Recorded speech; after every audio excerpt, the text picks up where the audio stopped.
আসসালামু আলাইকুম ওয়া রাহমাতুল্লাহি ওয়া বারাকাতুহু। প্রিয় শিক্ষার্থী বন্ধুরা, কেমন আছো তোমরা? আশা করি আল্লাহর নিয়ামতে ভালো আছো আর তোমাদের ভালো থাকার জন্যই বিধাতার নিকট সর্বদা প্রার্থনা করে থাকি। আমি মোহাম্মদ রহমতুল্লাহ, সহকারী শিক্ষক, রায়পুরা আর কে এম উচ্চ বিদ্যালয়, রায়পুরা নরসিংদী। আর রায়পুরা আর কে এম উচ্চ বিদ্যালয়ের পক্ষ থেকে তোমাদেরকে জানাই স্বাগতম ও শুভেচ্ছা। আজকে তোমাদের সাথে সামনে নিয়ে আসছি ত্রিকোণমিতির একটি অংশের ক্লাস। আর আমি আশা করছি তোমরা এই ক্লাসের পরে ত্রিকোণমিতিক সূত্রগুলো সহজে মনে রাখতে পারবা এবং সূত্র প্রয়োগে তোমাদের সমস্যা হবে না। আর অনেক স্টুডেন্ট আছে যারা এই সূত্রের কারণে সূত্র মনে রাখতে পারে না, যার কারণে ত্রিকোণমিতিক অংশগুলো বাদ দিয়ে দেয় এবং পরে তারা পরীক্ষা আনসার করতে পারে না। আর তোমরা এটা জানো যে ত্রিকোণমিতি কিন্তু খুবই গুরুত্বপূর্ণ অংশ, কারণ এখান থেকে দুটি প্রশ্ন আনসার করার সুযোগ আছে। তো পুরো সম্পূর্ণ গণিত বইয়ের থেকে টোটাল তোমাদের 70 মার্কসের মধ্যে শুধু ত্রিকোণমিতি অংশ থেকে তুমি 20 নম্বর আনসার করতে পারবা। তাহলে বুঝতে পারছো যে ত্রিকোণমিতি অংশটা তোমাদের জন্য কত গুরুত্বপূর্ণ। আর আজকে আলোচনার মাধ্যমে তোমাদেরকে আমি চেষ্টা করব ত্রিকোণমিতির ফর্মুলাগুলা কিভাবে খুব সহজে, খুব সিম্পলি, খুব সহজে মনে রাখা যায় এবং সেগুলোর প্রয়োগ দেখানো যায়। তো আজকের ক্লাসটা যদি তোমরা গুরুত্ব সহকারে দেখো এবং এই ক্লাসটাকে কয়েকবার প্র্যাকটিস করো, তাহলে সহজেই তোমরা ত্রিকোণমিতির সূত্রগুলো মনে রাখতে পারবে এবং পাশাপাশি সেগুলো প্রয়োগ করতে পারবে। চলো বন্ধুরা, আমরা ত্রিকোণমিতির সূত্রগুলা নিয়ে আজকে আলোচনা করি। 9.1 এই 9.1 এর জন্য ত্রিকোণমিতির সূত্রগুলার প্রযোজ্য। এরপরেও সকল ক্ষেত্রে ত্রিকোণমিতি অন্যান্য 9.2 এর জন্য, এমনকি তোমার দূরত্ব উচ্চতা নির্ণয়ের ক্ষেত্রেও এই সূত্রগুলার প্রয়োগ আছে। তো বিশেষ করে 9.1 এর যে প্রবলেমগুলো আছে এগুলো সলভ করার জন্য তোমাদের অবশ্যই এই সূত্রগুলা প্রয়োজন, খুবই প্রয়োজন। আমরা স্টেপ 1 নম্বর দাও।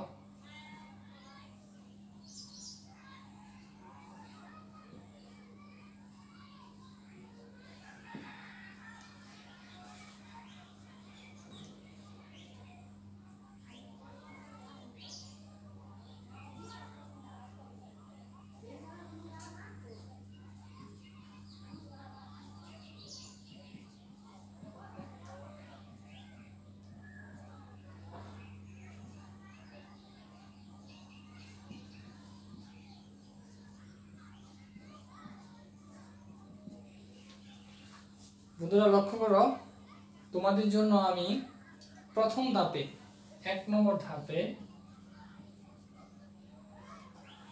3টা মৌলিক সূত্র লিখলাম।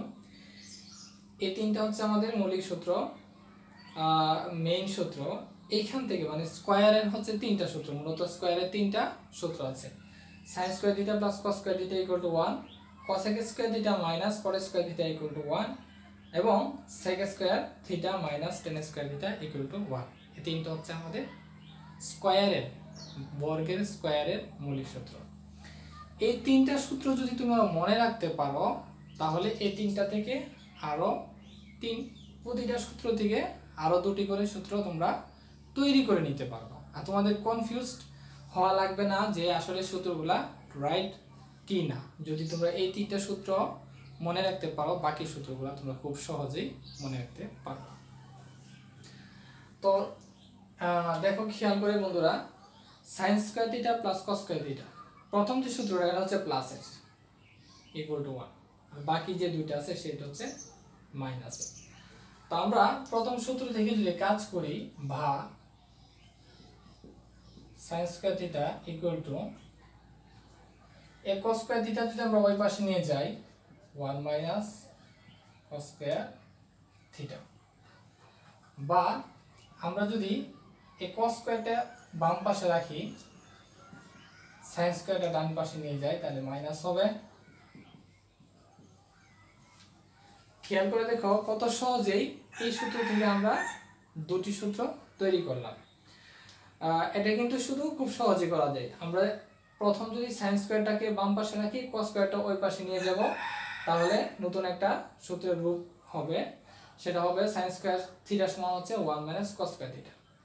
আবার কস স্কোয়ারটা যদি আমরা বাম পাশে রাখি, সাইন স্কোয়ারটা যদি ওই পাশে নিয়ে যাই, তাহলে আরেকটা সূত্রের রূপ হবে, সেটা হচ্ছে কস স্কোয়ার থিটা সমান হচ্ছে 1 মাইনাস সাইন স্কোয়ার থিটা। তাহলে একটা সূত্র থেকে একটা সূত্র মনে রেখে মুখস্থ করে আমরা বাকি দুইটা সূত্র প্রথম সূত্র থেকে তৈরি করতে পারছি। ঠিক একইভাবে আমরা 2 নম্বর এখান থেকে cosec square theta minus cot square theta equal two 1 এই সূত্র থেকেও আমরা দুটি সূত্র তৈরি করতে পারি।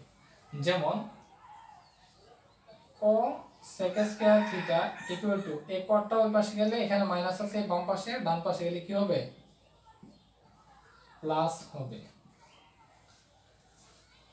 বা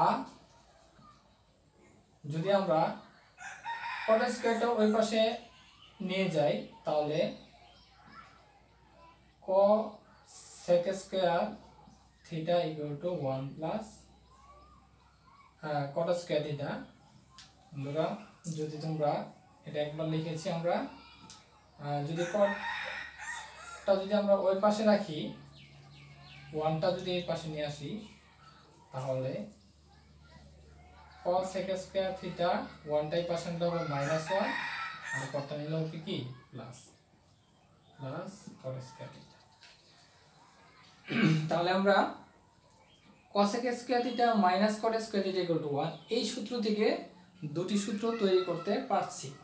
যেমন cosec স্কয়ারটা যদি বাম পাশে রাখি, আমরা cotটা যদি ডান পাশে নিয়ে যাই, যেহেতু এই পাশে মাইনাস আছে, ডান পাশে গেলে প্লাস হয়ে যাবে, তাহলে সেই হিসাবে cosec স্কয়ার থিটা সমান 1 প্লাস cot স্কয়ার থিটা।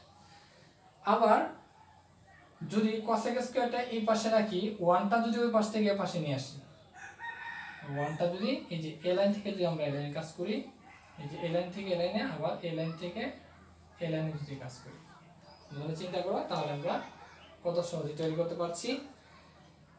যদি আমরা cosec স্কয়ারটা 1টা যদি ওই পাশে থেকে এই পাশে নিয়ে আসি, তাহলে মাইনাস হবে, যেহেতু ওই পাশে প্লাস আছে, এই পাশে আসলে মাইনাস হবে।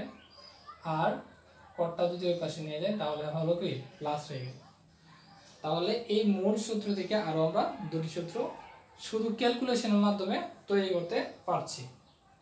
ঠিক এই 3 নম্বর স্কয়ারের সূত্র থেকে আমরা তৈরি করতে পারি দুটো sec square theta equal to টেনটা যদি ওই পাশে নিয়ে যায় হবে কি প্লাস টেন স্কয়ার থিটা, বা sec স্কয়ার থিটা 1টা যদি ওই পাশে নিয়ে আসি মাইনাস টেন স্কয়ার থিটা।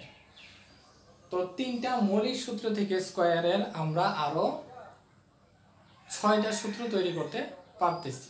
তাহলে আমরা যদি 3টা স্কয়ারের মৌলিক সূত্র মনে রাখতে পারি, আর বাকি আরো 6টা সূত্র নিজেরাই তৈরি করে নিতে পারো। তোমরা যখন কয়েকদিন প্র্যাকটিস করবা, তাহলে দেখবা খুব সহজেই তোমাদের মাথার মধ্যে কাজ করবে যে মৌলিক সূত্রগুলো মনে রাখার পরে বাকি ক্যালকুলেশন করে যে সূত্রগুলো তৈরি করা যা হয়, সেগুলা খুব সহজেই তোমাদের মাথার মধ্যে চলে আসবে এবং তোমরা এগুলা যখন সমাধান করবা সেগুলো প্রয়োগ করতে পারো। তাহলে আমরা বুঝতে পারলাম। আমি আবার আলোচনা করে নেই। এটা হচ্ছে আমাদের স্কয়ারের মৌলিক সূত্র, sin square theta plus cos square theta equal two 1।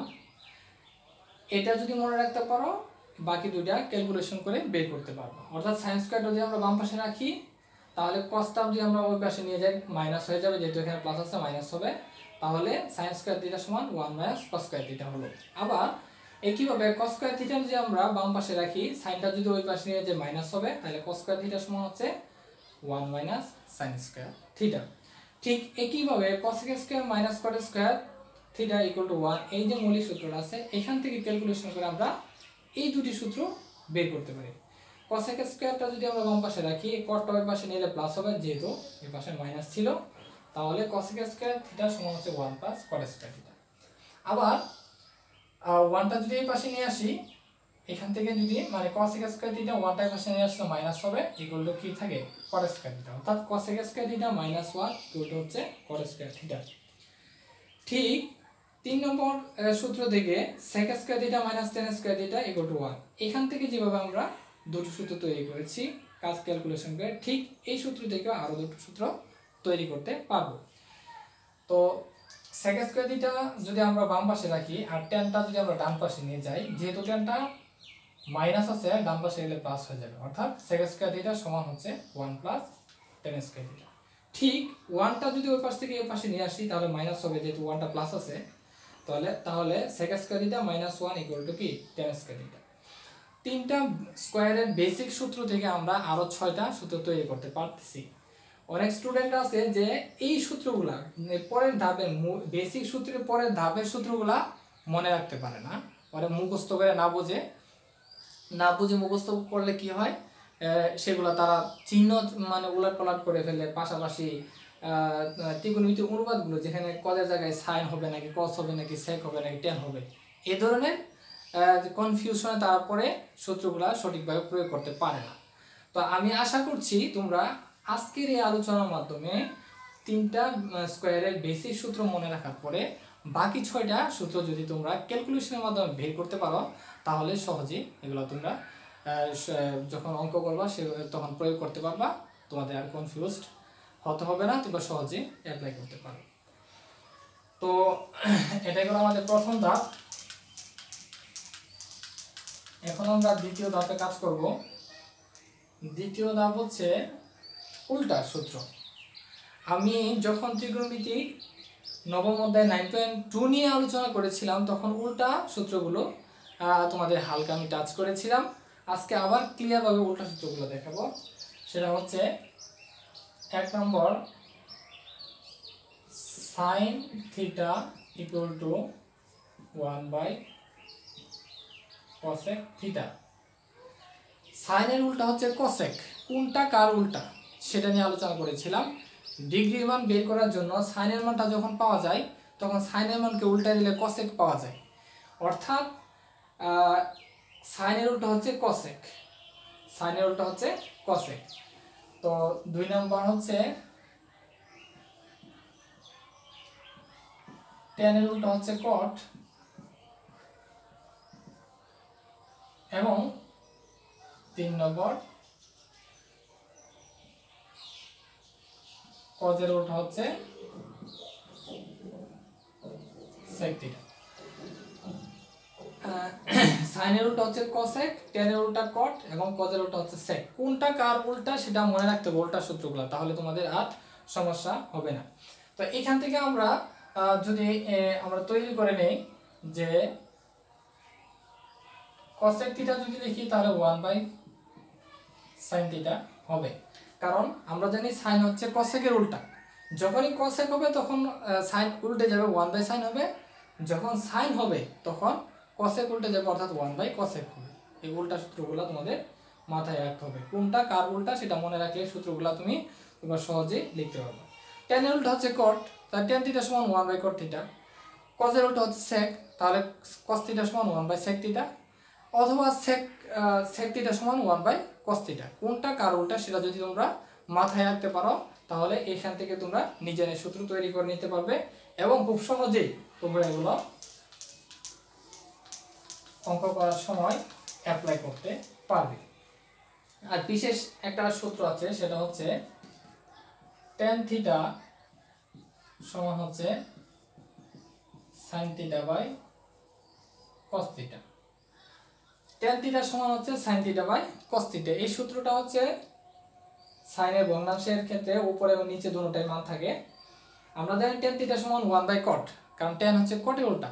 আর যখন আমাদের এই সূত্রটা কাজে লাগে অনেক সমস্যার সমাধান করার ক্ষেত্রে এই tan এর পরিবর্তে 1/cot না লিখে sin theta by cos theta ব্যবহার করতে হয়। সেক্ষেত্রে আমাদের এই সূত্রটা মনে রাখতে হবে, tan থিটা সমান হচ্ছে sin theta by cos theta. তো tan থিটা সমান sin থিটা বাই যদি cos থিটা হয় তাহলে cot থিটা সমান কি হবে? cot থিটা সমান হবে cos theta by sin theta. কারণ কি, tan হচ্ছে cot এর উল্টা, tan এর মান যা হবে cot এর মানের উল্টাটা হবে। যেহেতু tan এর মান হচ্ছে sin বাই cos, তাহলে cot এর মান হবে cos বাই sin, অর্থাৎ এই cosটা চলে যাবে উপরে আর উপর থেকে সাইনটা আসবে নিচে, কারণ ট্যান হচ্ছে কটের উল্টা, ট্যান হচ্ছে কটের উল্টা, সাইন হচ্ছে কসেকের উল্টা, সেক হচ্ছে কজের উল্টা। এই তিনটা উল্টা সূত্র তোমাদের মনে রাখতে হবে। তাহলে আমরা কি বুঝলাম, যে স্কোয়ারের মৌলিক তিনটা সূত্র যে আমরা মনে রাখতে পারি, তবে এখান থেকে আমরা 6টা সূত্র তৈরি করতে পারবো। আর উল্টা সূত্রগুলো যদি আমরা মনে রাখতে পারি, তাহলে আমরা